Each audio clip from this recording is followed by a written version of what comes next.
Alright guys, welcome back to Sack's Garage. I just got the new flywheel in this morning, so we will work on putting that back in. It's actually interesting to see the difference in the two flywheels. The old one seems to be a little bit higher quality. The new one looks to be almost like a cheaper cast replica. I'm sure they were both cast, but this one is definitely a little bit different. And then when you look at the sides, I don't know if it's just because it's brand new, but the side seems a lot more machined than the old one. That could just be from use, but you can feel the grooves in the side here. And then on the back, it seems like a poor quality cast. It could be, you know, different mix in the iron there, but the best way that I can describe it for you guys in this kind of quality of video is this one almost looks and feels like an old school barbell, where it just seems like it's a little bit higher quality metal, whereas this one seems like kind of a newer cast. The finish isn't quite as nice, but we'll go ahead and get this installed and see if she'll fire up.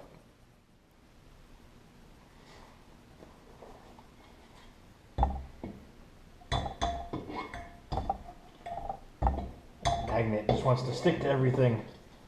There we go.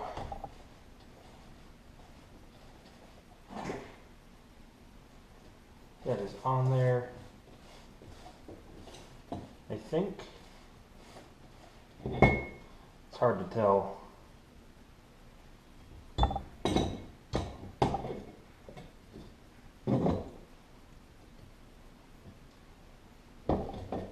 Yep, that's definitely on there.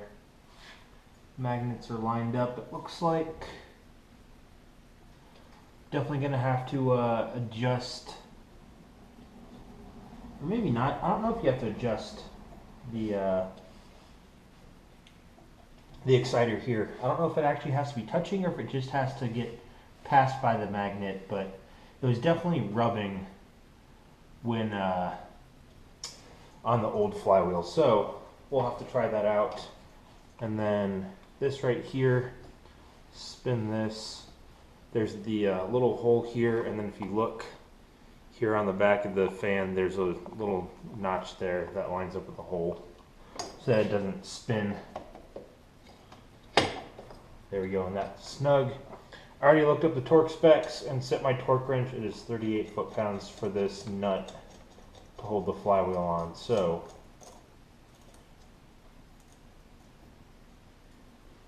got that on there, and we will work this down.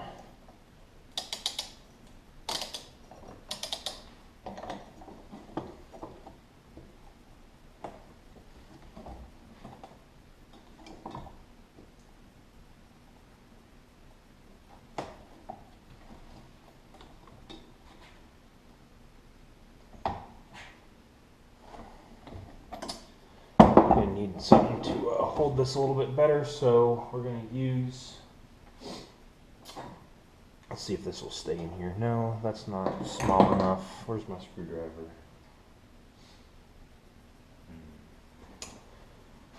I had a screwdriver here. I don't know where it went. This is why it's important to stay organized. There's my screwdriver. See if we can get that to stay in there. Stick this on.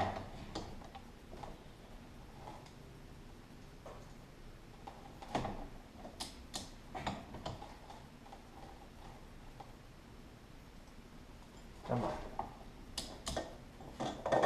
It's only 38 foot-pounds. It shouldn't be that much. Come on. Oh, I can feel it. It's close. There it is. Awesome.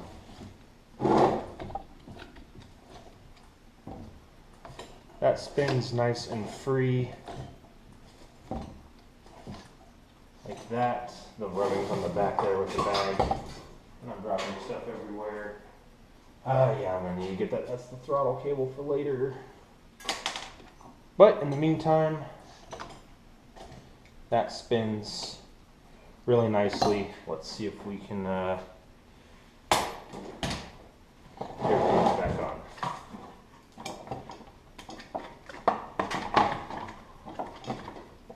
Another thing I did was I reconnected the kill switch. The previous owner said that the kill switch in the handlebars was inop, so he just cut it out and spliced the wires together so that only the on-engine kill switch worked. And when I opened up the grip, all it was it was just dirty. It was rusty and stuff in there, so we'll that'll get all put back together. And I am so disorganized. Where are those bolts? Oh, it's because this isn't on yet. Starter just goes on the outside there, and there's 3 nuts to put this back together. If I can get it started, there we go. While I was waiting for this flywheel as well, I also did an oil change. It takes about 600 milliliters of oil, so a little more than half of a 1-quart bottle. And actually the oil change procedure on this is super easy.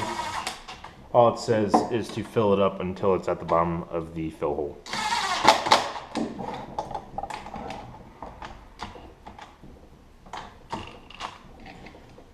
Alright, currently have the exhaust cover off, that's fine, but let's see if we can get this bad boy started the way it is here just on the bench. We won't let it run too long.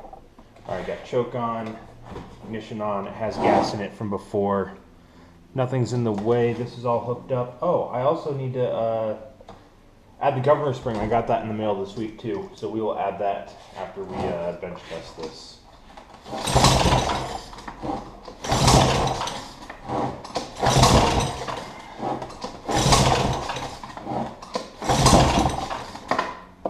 Let's see if no choke.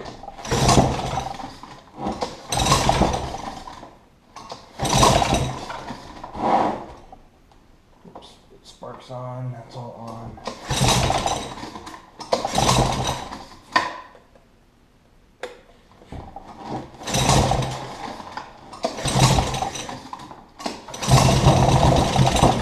Oh, it's trying. Maybe just need some gas to get through the system here.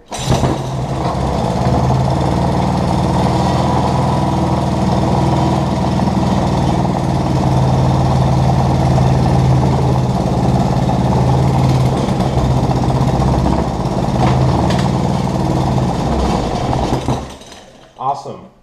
Cool, that's good news. My light fell, but we got it to fire up. It runs well. Yep, definitely smells rich from having the choke on.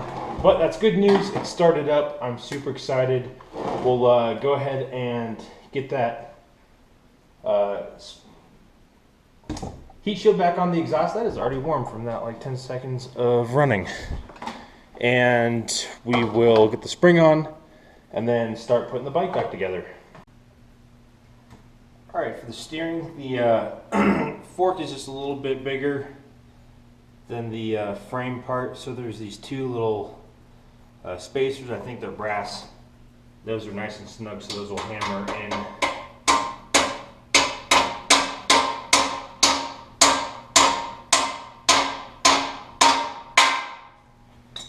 Nice and snug there, and then we'll also do one for the bottom.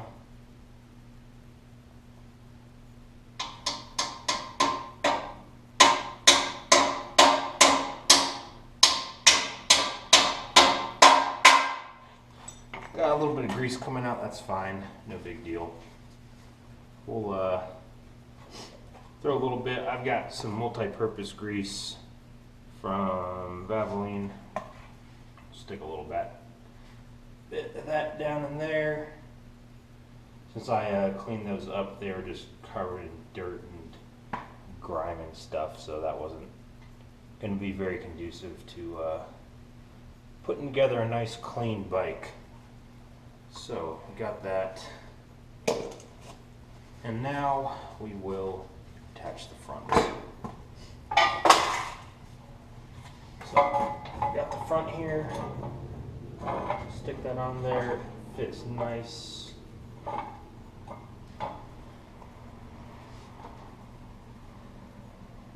Got the bolt.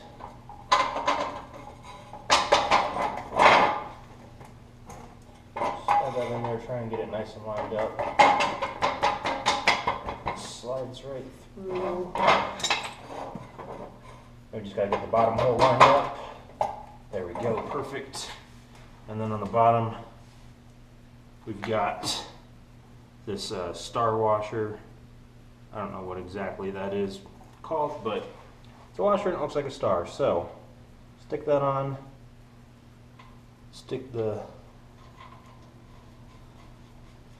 nut on, and tighten that. Wipe off our hands and tighten it down here. And of course, we've got a bunch of grease on here. We'll have to wipe all that down eventually later anyway, so no point in making it perfect. And we will just tighten this down.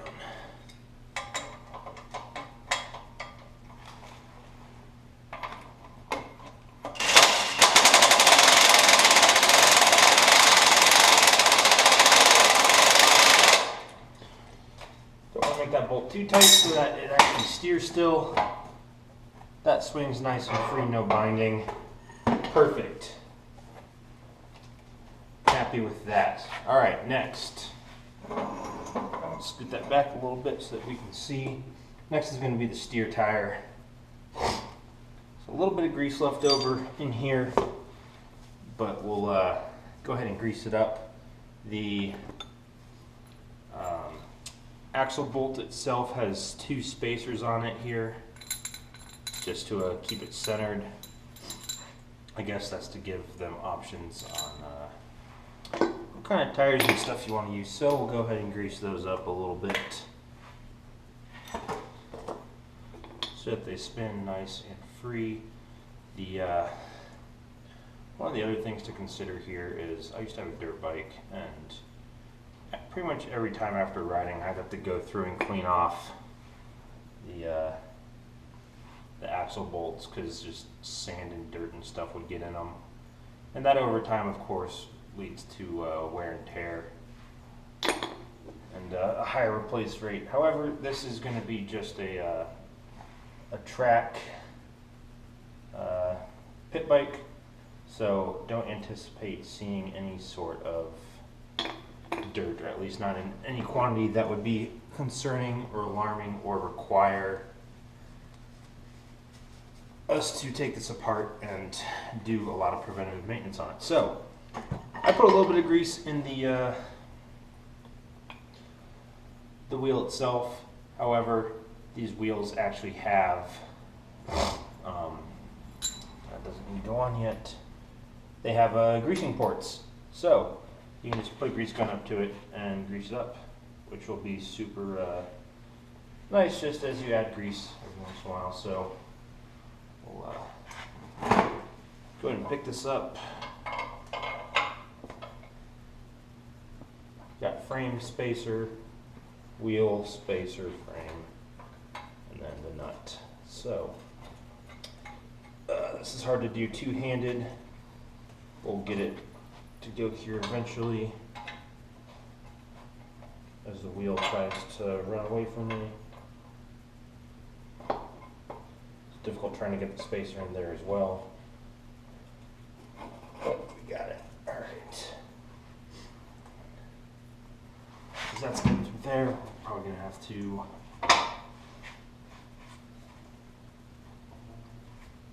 find a way to make this work two-handed. Kind of like that. Nope.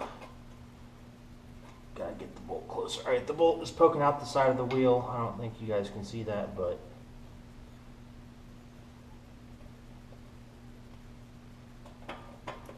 alright, bolt is through the spacer.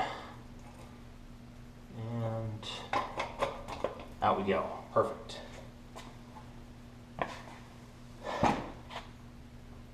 Balance, and it balances. And on this one, there was only one nut.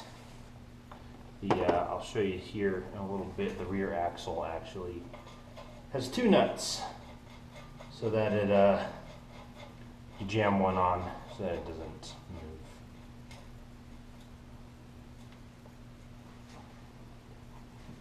All right, there's that.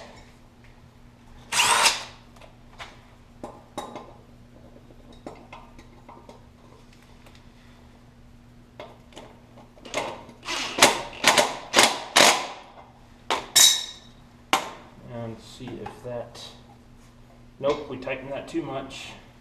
So we'll back it off just a little bit.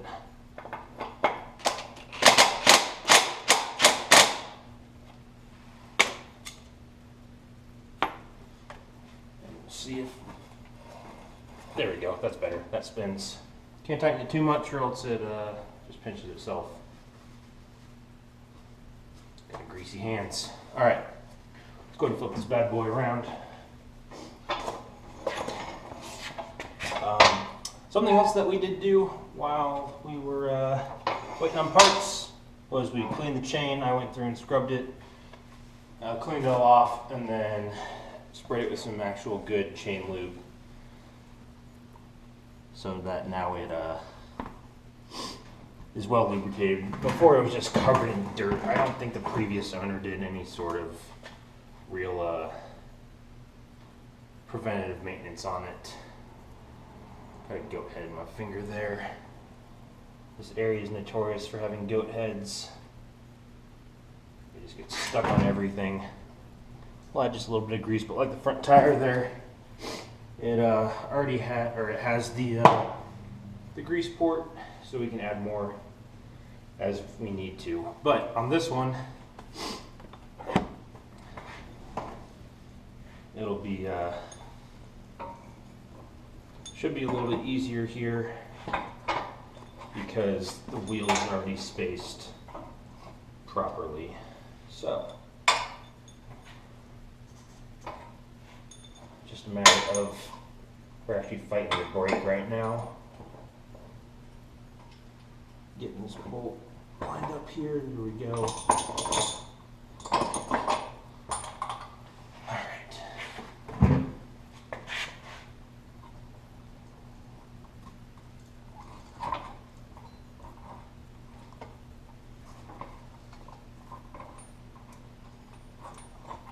We were so close.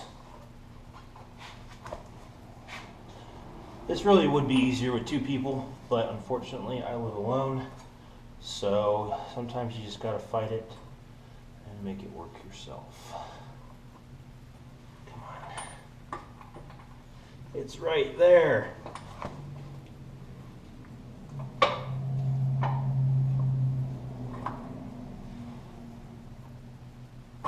There we go. Awesome. All right, now it's just gonna have to rest on its side on the foot pegs. And here we have 2 nuts.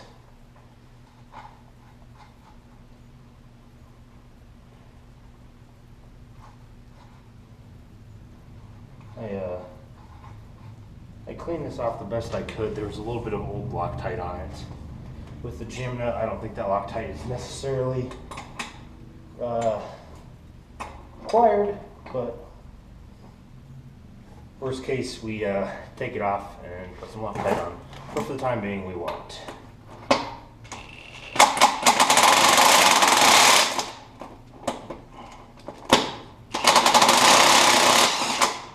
There we go.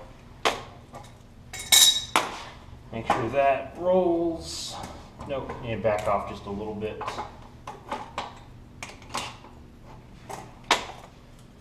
I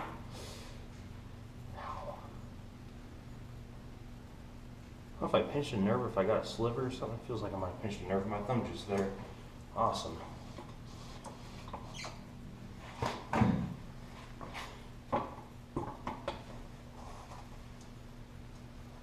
Oh, it might be difficult to turn because the brake is activating. Let's see here.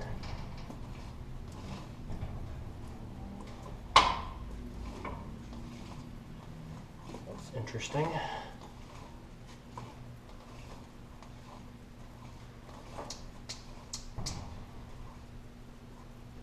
The brake,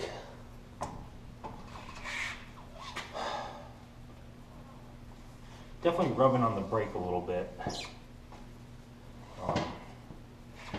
So what we're actually going to do now, before we put that other bolt on, is we're going to put the brake spring on and make sure that's just out of the way. So really simple system here.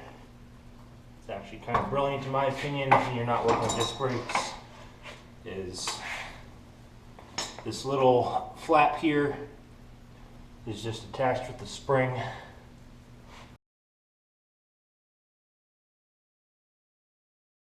Cool, just carried the engine over. Now what we're going to have to do is get it just kind of loosely on the frame with the nuts and bolts. And then what we'll do is set the chain tension. I honestly don't remember which slots it was. I think it was the farthest right one, which seems to line up with the sprocket. So we'll go ahead and run with that. For the time being, the bike is right side heavy, unfortunately.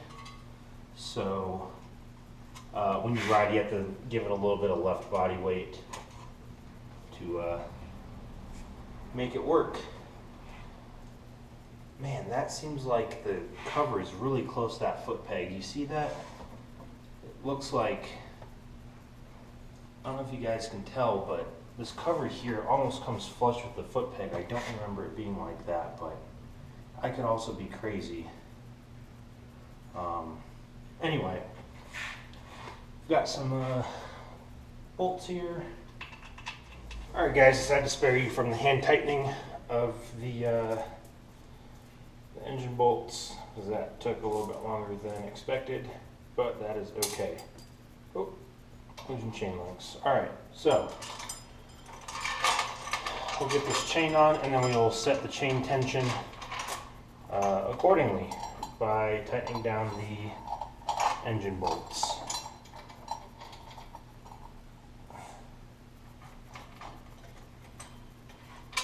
Get this out there.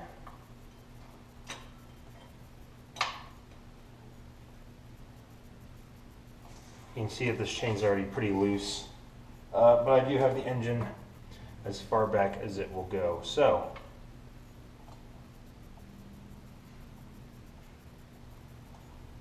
to get this back on,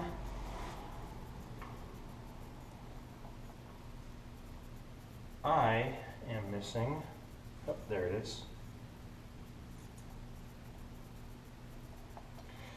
You hate when you're working on something and you think you lost a part. Speaking of the governor spring, I lost that when I was taking the carb apart, and rather than going and digging through my garage for a little spring, I spent the $6 just to get a new one off of Amazon, and it was here in 2 days.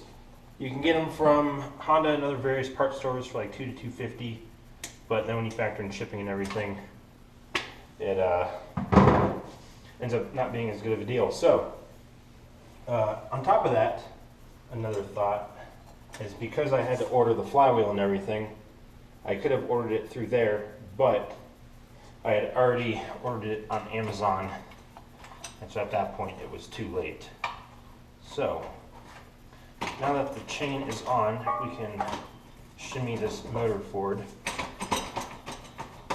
to get this chain tight. Obviously we can only get it as far as the mounts will allow us. And it feels like we're catching on something here, so we're going to have to find our wrenches and loosen this just a tad bit more.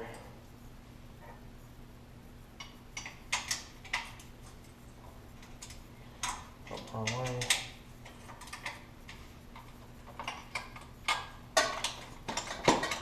There we go. And that looks a lot better there. So we're nice and tight on the bottom, on the top, got a little bit of slack on the bottom, and that helps us. I don't know if you guys can see here, but as it drives forward, it's going to keep the top taut, and then the bottom is going to slack a little bit. But it has to clear the bottom, or the edge of the motor mounting plate here, and you can see that from before there's a little bit of rubbing, and then also has to clear the bottom of this bar here. I'll give you guys a little bit better view of that here as I bring the camera around. I think you can see that as it drives forward and back, it slaps a little bit, but that's about where we want it. So now that we have that there, that looks good. We will go ahead and tighten up the motor mounts. And alright, so unfortunately my GoPro died right as I was done filming that last clip, but have some updates here for you the next day. I did a little bit of work while the batteries were charging. So what we're looking at here is I got everything back on. Unfortunately, a result of that flywheel being cracked and not being perfectly out of round was as it was spinning clockwise here, the gaps actually hit this bushing, and basically what I did was it cracked the post that the bolt was bolted into. So I tried welding it back on, and unfortunately I couldn't get the welds to hold with whatever metal the block is made out of. So we're down to one post holding the exciter on. I looked it up online, the cheater way of setting the spacing between the they're not brushes, we'll call them contacts, between that and the flywheel is just a business card. So you slide a business card under there, and that's the appropriate spacing to get the spark going. So I did that, and unfortunately as the magnet goes around, there's just not enough grip strength out of this one post to hold it, so this brush actually rubs after the magnet goes around and pulls it down into the flywheel. So now the motor itself makes a little bit more noise, but it does run. I will run it now with only the one post and just accept that's a little bit noisier. It's a pit bike, so I don't really care. But other than that, it works. I tried rewiring up the kill switch on the grip, and unfortunately, like the previous guy said, that thing is completely done. So I took out my solders and spliced the kill switch wires back together, and it runs now. So we'll go ahead and get the cover back on, let it warm up, and take it for a test ride. There she is. Sorry about the wind noise. It's windy here again as always, so I apologize for that. But here it is. It's all finished, nice and red. Looks like I need to bolt the seat down a little bit better in the front there. It looks like that grip didn't really hold for us right here, but that'll probably just be some wood glue or something. But for the meantime, it runs. It looks good. It unfortunately, the idle adjustment screw on the carb is hidden under the airbox, and you can't access it without taking the whole carb apart, so you can't make adjustments while it's running. So it runs fine on choke, but as soon as you take the choke off, you have to give it a little bit of gas to keep it idling okay. So it's definitely something to play with at a later date, but for the meantime it runs, so let's go take it for a test drive.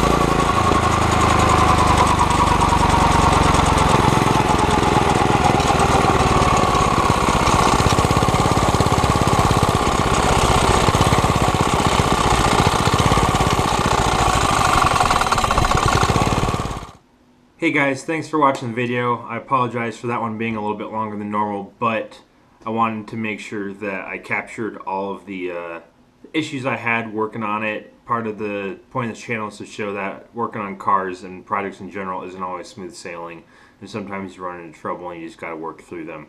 Fortunately, I was able to work through the ones that I had here. I was a little bit worried about that one stud getting cracked off, that the magneto wouldn't work and we just have to go get a new engine. But it ended up working out in the end, at least so far, so I'm optimistic for that. This will be the last pit bike video.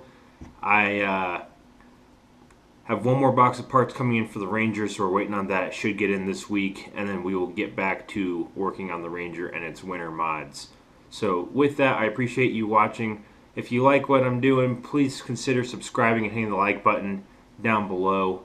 That really helps out the YouTube algorithm, helps get the channel out to a lot of people. I'm excited with how much attention the walk around video has gotten, people being interested in the build. So please help spread it around, help get more viewers out there, and we'll keep working and see you another day.